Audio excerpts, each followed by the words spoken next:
Okay, so you have had your interests piqued by the idea of competing, you've gone away and decided that you're ready to undergo the challenge, and now you just want to know what to expect on prep itself. Now, prep is one of the major segments or focuses when it comes to bodybuilding. We've also got the off-season as well, which is your developmental period of time where we're focusing on muscle growth and developing your physique.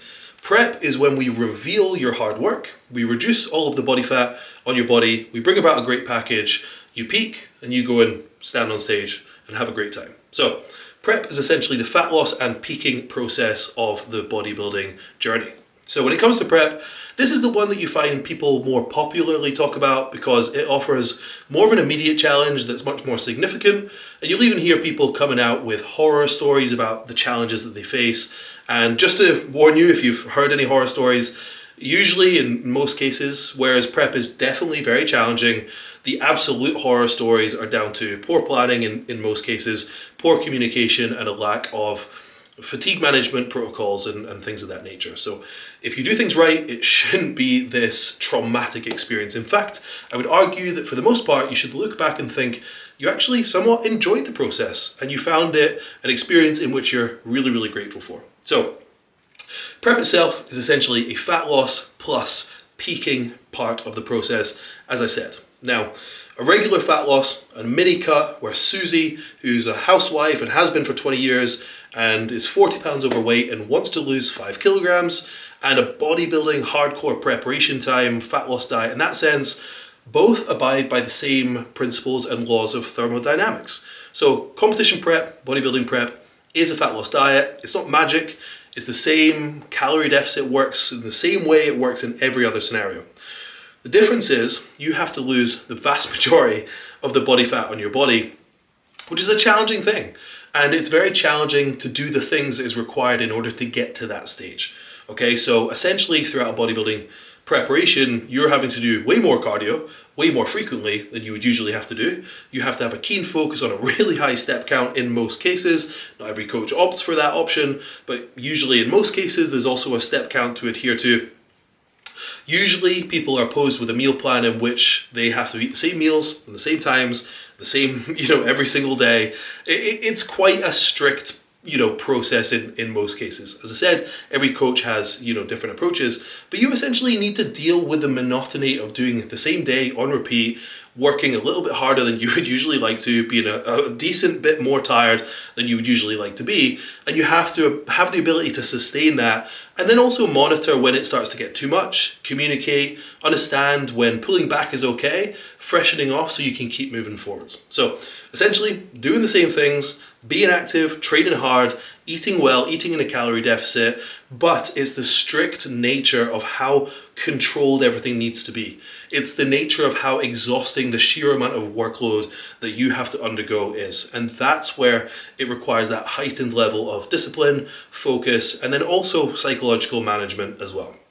So that's where the challenges are. Now, what you can expect on your prep is, the first thing I want you to consider is, it really is different person to person. So, for example, if I start a competition prep and I am 30 kilograms over my, intended stage weight or theoretical stage weight, I'm going to have a longer prep or a far more aggressive one that's going to be a harder push than if I'm only 20 kilograms over my predicted or theoretical stage weight. So the condition in which you begin your prep, that largely dictates how long and or aggressive your prep needs to be. And that is a result of how well or not well you've managed your body fat in the off season. So I always say with my clients, a great off season is a prerequisite to a successful bodybuilding prep for that reason specifically. Now, there's also variance across people. Some people lose body fat a little bit easier than others. Some people deal with being hungry easier than others. Some people naturally have lower hunger signaling than other people, and these are all considerations that might make your bodybuilding prep a little bit easier or not at a given time. So it is a little bit person dependent, but what you'll typically find on average, your bodybuilding prep will be anywhere between 12 weeks, if you're fortunate, maybe even 10 in some cases, although that's really, really short. 12 weeks, usually on average, is the best case scenario, and it could be anywhere up to 20 plus weeks. Some people are on prep for even longer than that.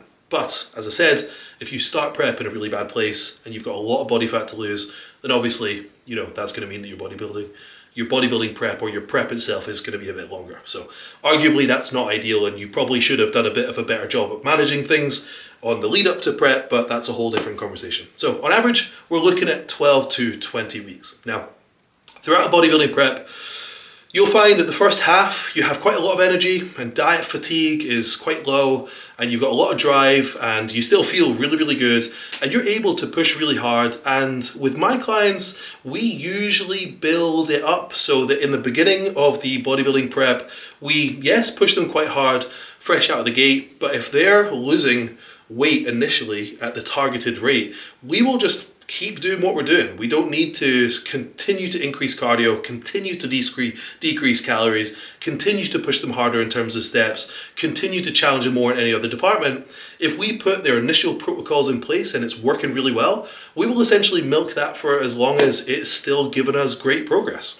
Now, usually in the first half of a bodybuilding prep, when someone's in this state where their energy's high and diet fatigue is low, that is a great opportunity for you to capitalize on, push someone quite hard and lose a good chunk of the body fat they have to lose. Now, as you move through a bodybuilding prep, what happens is your body might be less responsive, fatigue can increase, and it means that it's a little bit harder to shift the fat the leaner you get. So typically what works well for you in the beginning, you have to do a little bit more towards the end in order to achieve the same result. That's just on average how it works. So in the beginning of a bodybuilding prep, you might be doing 20 minutes of cardio a day, you might be doing 10,000 steps, and you might be on 3,000 calories. At the end of a bodybuilding prep, you might be on 2,200 calories, you might be on 45 minutes of cardio a day, you might be on 15,000 steps a day, and you might need to control that build as you go in order to just manipulate things along the way to make sure that you stay on track, losing weight at the right rate. So there is this escalation of challenge or escalation of targets, daily targets, essentially daily requirements, as you reach the leaner and leaner stages. Now, along the way, as you continue to do more and more cardio, more and more steps, eat less and less, also get leaner and leaner, the entire time bearing in mind from training, you're a little bit less recovered than you would like to be because you're under eating, which is what a calorie deficit is. You're also doing more cardio and X, Y, and Z, which means even from your training sessions, you're under recovered.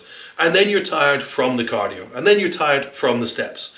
So this means that you need to be very careful with fatigue management. So what I usually recommend, or what I do with my clients, is if I think an individual needs 16 weeks to lose all their body fat, I will just plan for 18 weeks, just in case we hit a bit of a wall and we need to pull back for a few days, wipe away cardio for a few days, give them a refeed, and then set them back on track. So there's many ways in which you can manage fatigue along the way. You've got refeeds, you've got deloads, devolumes, you can just have a couple of days rest, pulling back on cardio where needed. There's a lot of ways in which you can aid an individual and make sure that their energy levels remain in a good place, because you do not want somebody to get too tired. Otherwise, their body can actually stop responding and they can stop losing weight. Not only that, but they can start to lose muscle mass because essentially they become overtrained and things of that nature. Now, that's probably a video for a different time, but essentially it's really important to communicate with the client or communicate with your coach if you're the client, and make sure that fatigue doesn't build too high as you're required to do more and more throughout a bodybuilding prep. And it's this, in doing so, the skill in recognizing when fatigue is too high, knowing exactly how to pull back and what protocols to put in place, how often, and that communication in doing so, that's going to prevent you from having one of these horror story preps. So essentially with prep, there's going to be a list of daily challenges and you're going to basically operate in a very similar way every single day. It doesn't mean don't have a social life. It just means your social life really needs to work around your daily targets. They're kind of a non-negotiable. Now, if you're somebody who can undergo that challenge and the monotony of just ticking your boxes day in, day out, and you enjoy that process, you'll be absolutely fine, especially if you can communicate and you've given yourself a little bit more time to get ready, just in case things go a bit tits up, for want of a better word. Your coach has some intelligent fatigue management protocols in place. You should be fine. You should do well. And in fact, a lot of people enjoy the process. And one of the biggest things that I can try and do for my clients, especially the first timers, is try and make sure that they enjoy the process. Because if I coach someone badly and I give them a horror story of a prep, they're going to be traumatized and they might never do it again, which is horrible because I've essentially robbed them of something that they could have otherwise been quite passionate about and had a lot of enjoyment in. So that's essentially it in a nutshell. Now, once you have successfully lost all of the body fat on your body, usually what I would recommend is getting ready, so losing all the body fat that's required to lose, at least 2 weeks early. Because 2 weeks early gives you 2 weeks in order to do two things.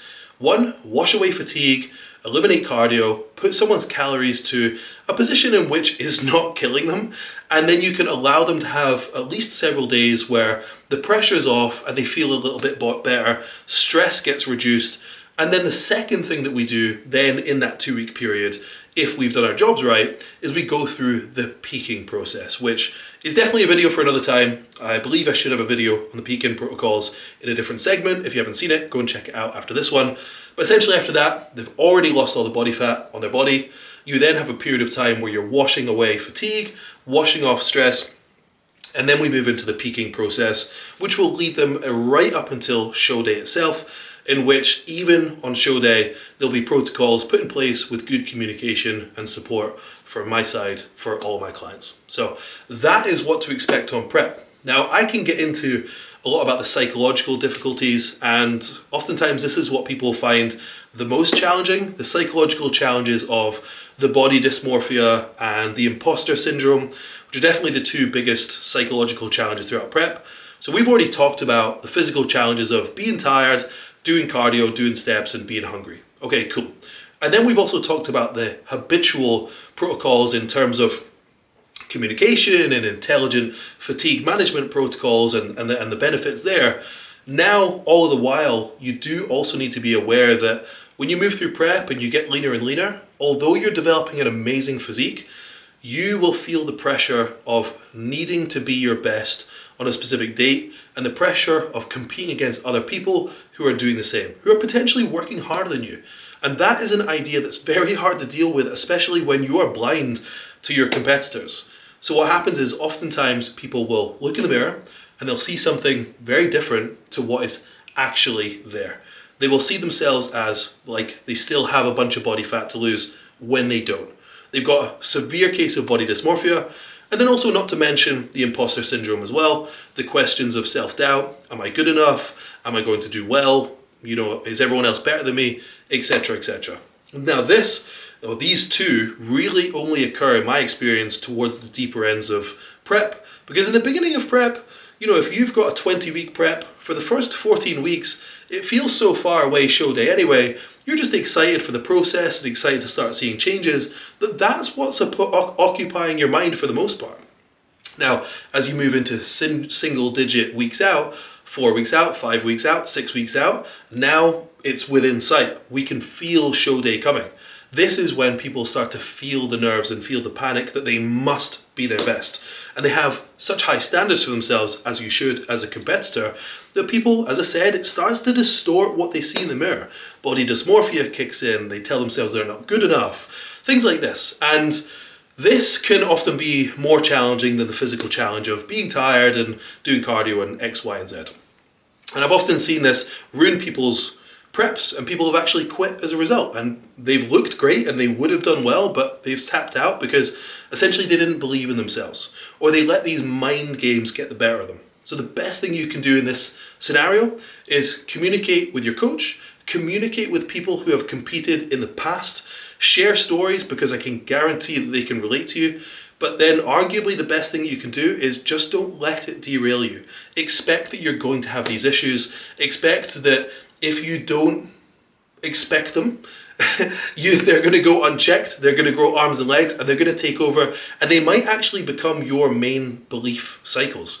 But if you're aware of them, you're aware it's supposed to happen, you're aware it's part of the process, you can then acknowledge that it's just your mind playing games, and you don't need to let it control you. Yes, it's going to be present and it's going to be challenging, but you don't need to let it control you. And the people who are a little bit harder headed and a little bit more resilient and acknowledge the fact that these are just the thoughts of the context creeping in, or the thoughts that have been created by the specific context they're in that are creeping in, and it's not actually the truth of the world, these people are the ones that don't let it derail them and actually end up being a little bit more successful. So if you can try and be one of those people, that's good. Obviously, that's another thing that affects people a little bit differently. As I said, if you are struggling with that, communication and sharing stories with people who've been through the same thing is one of the most powerful tools that you can utilize. So that's prep in a nutshell. It sounds very challenging, it sounds very hard, but honestly, that's the beauty of it, and something that's worth doing, something that offers great reward and the feeling of reward,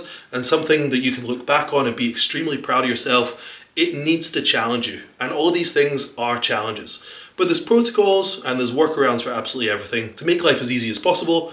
It'll never be easy, but it can be as easy as possible with good communication, good planning, and managing your expectations and understanding that these things are going to come up and you can feel this way. So, hope this helps. If you have any questions, drop them in the WhatsApp group, and I'll see you in the next one.